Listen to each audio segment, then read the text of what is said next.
సీతారాముల పెళ్లి వెనక ఎన్నో కథనాలు ప్రచారంలో ఉన్నాయి. సీతామాత తండ్రి జనకుడు స్వయంవరం పెట్టాడు అని, రావణాసురుడు కూడా దానికి వచ్చాడు అని, రావణాసురుడు కూడా శివధనస్సు ఎక్కువ పెట్టడానికి ప్రయత్నించాడు అని, కొద్దిగా మాత్రమే ఎత్తగలిగాడు అని ఒక కథనం ప్రచారంలో ఉంది. ఇంకొక కథనం ప్రకారం విశ్వామిత్రునితో సహా రామ లక్ష్మణులు ఇద్దరు కూడా స్వయంవరానికి వెళ్తారు అని, అక్కడ రాముడు శివధనస్సును ఎక్కుపెట్టిన తరువాత ఓడిపోయిన రాజులు అందరూ కలిసి రామ లక్ష్మణులు ఇద్దరి మీదకి యుద్ధానికి వస్తే వీళ్ళిద్దరూ కలిసి వాళ్ళందరినీ ఓడిస్తారు అని, ఇలా రకరకాల కథనాలు ప్రచారంలో ఉన్నాయి. అయితే వాల్మీకి రామాయణంలో ఉన్నది ఏమిటి? హాయ్ ఫ్రెండ్స్, అందరికీ నమస్కారం. Welcome to my channel.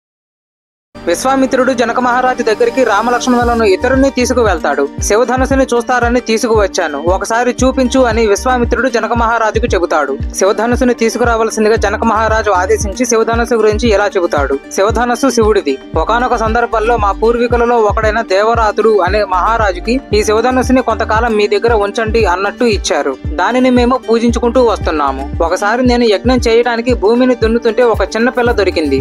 ఆమె నా కూతురు సీత. ఆమె మనుషులకి జన్మించినది కాదు. ఎవరైతే శివధనస్సు ఎక్కువ పెడతారో ఆయనకు ఆమెనిచ్చి పెళ్లి చేస్తాను అని నిర్ణయించుకున్నాను. ఎంతో మంది ఇప్పటికే ఎక్కువ పెట్టలేక ఓడిపోయారు. ఎలాగూ చూపిస్తున్నాను కదా, చూశాక నేను క్షత్రియుని కదా, ఒకసారి నేను కూడా ఎక్కువ పెట్టడానికి ప్రయత్నిస్తాను అంటాడేమో. నియమం ముందే చెప్తున్నాను. ఎక్కువ పెడితే నా కూతురు సీతను పెళ్లి చేసుకోవాలి అని జనక మహారాజు విశ్వామిత్రునితో చెబుతాడు.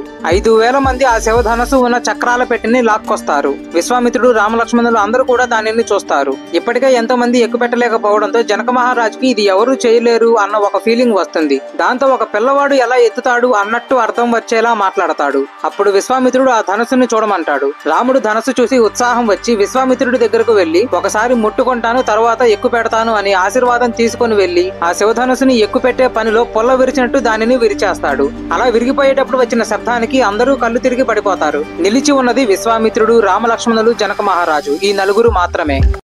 వీడియోని చివరి వరకు చూసినందుకు ధన్యవాదాలు. ఈ వీడియో కనుక మీకు నచ్చినట్టయితే లైక్ చేయండి, మీ ఫ్రెండ్స్ అండ్ ఫ్యామిలీకి షేర్ చేయండి. ఇటువంటి మరిన్ని వీడియోస్ కోసం మా శ్రేష్ఠ సాయి అఫీషియల్ యూట్యూబ్ ఛానల్ ని సబ్స్క్రైబ్ చేయండి. మీ సలహాలు, సూచనలు, అభిప్రాయాలు కింద కామెంట్స్ సెక్షన్ లో తెలపండి. జై హింద్.